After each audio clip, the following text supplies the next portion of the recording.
நிழல் என உடன் நான் வருவேனே.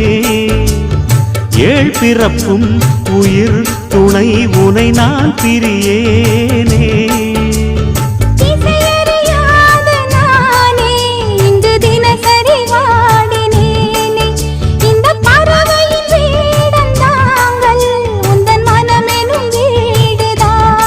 நீண்ட காலம் நேர்ந்த சோகம் நீங்கி போக நானும் தீண்ட யோகம் விளங்கிடும். பூமிக்கொரு பாரம் என்று எண்ணி இருந்தேன், பூமுடிக்க யாரும் இன்றி கண்ணி இருந்தேன். சொந்தமின்றி பந்தமின்றி நானும் இருந்தேன்.